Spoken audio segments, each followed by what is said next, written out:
So Bassel, welcome to Daily Extra. Thank you. Welcome to you too. We're happy to have you here. And for anyone who doesn't know, Bassel is a newly arrived LGBT Syrian refugee. And you may have seen him around marching in the Pride Parade next to Prime Minister Trudeau just a few days ago. Me and Bassel were talking earlier, and you were saying that you think that's the least interesting part of your story. I mean, why is that the case? Well, to be honest, it is a very interesting part, but it's one of the last interesting things that I had in my life. There's a lot of things that happened before that that basically are being overshadowed or misused or misinterpreted. That needs to be really clarified or being corrected or being explained at least. I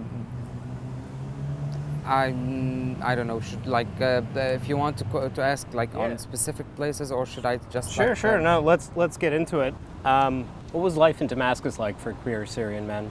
Well, based on the experience that I have, there's two portions before 2011 and after 2011. Before 2011, it was pretty easy to be whatever you are, wherever you are, but you have to choose where you are. It's pretty easy for you to dress in a stylish way or act in the way that you want to act in it. It doesn't mean that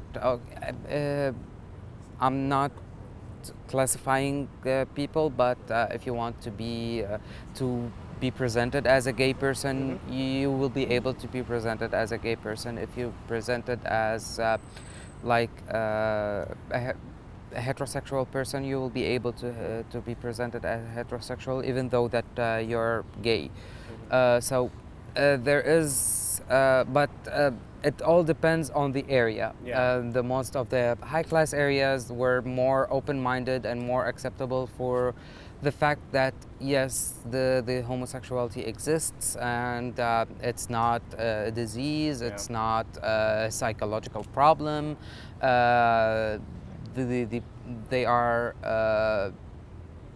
our sons and daughters, so we accept them. We are supporting them. A regional and class divide. Most of the not so high class area are pretty much so conservative because that's the way they probably they are. That's the way that they lived in or they grew up in. So it's better to be conservative. Those areas are more religious as well? Not all of them. Yes, there is a huge religious existence in most of the parts of Syria or in Damascus, but that doesn't mean that there was conflict or a problem within it. Growing up in Syria, I had friends that I don't even know what religion they belong to, or not to mention what branch of the religion, or what is the difference between this group or that. So we never had this conversation because it didn't matter. And you grew up in a Christian family? Yes, I grew up as a Christian family. In a Christian family. Later on, I started questioning religion and faith and stuff. In the moment, I consider myself between atheist and agnostic because I still have a lot of questions. But for me, religion didn't convince me. Yeah. So I'm not so sure where I am in the moment, but I'm definitely not a religious person. And that's another part. Most of the people have the idea that everyone there is either a Muslim or a strict or like a radical radical religious person, but that's not the idea. There is a lot of people that are atheists, there is a lot of people that are agnostic, there are people that practicing but they don't really care, or they just do the ceremony, not by belief, but it's just because it's a way for them to connect, or they are forced to do it. Just like a lot of countries all over the world, Canada included. I don't know the situation here, but I assume this thing exists in every single society. Every society does have some regulations that some people are forced to follow, even that they don't believe in it. So let me just ask you, before 2011, were you out? What was life like?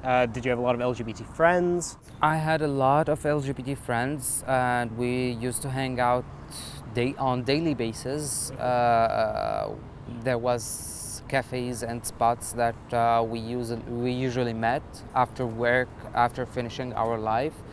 But I wasn't out to my family. Because it still causes a little bit of conflict. Then I came out to my brother. And how did he react to that? Well, he was okay with it. It was a shock for him, but he was okay. He dealt with it open-mindedly, and we had some conversations, not so much, but a little bit of conversations. I even introduced him to some of my friends, and then when I discovered that it's not the best place for him to be, I just stopped that, because not everyone is even within the LGBT community back in Syria. Not everyone is like sophisticated and have boundaries. So there are a lot of people that have a target that need to achieve. So I'm not I'm not so okay with that concept. Sure. But for me, How did things change in 2011?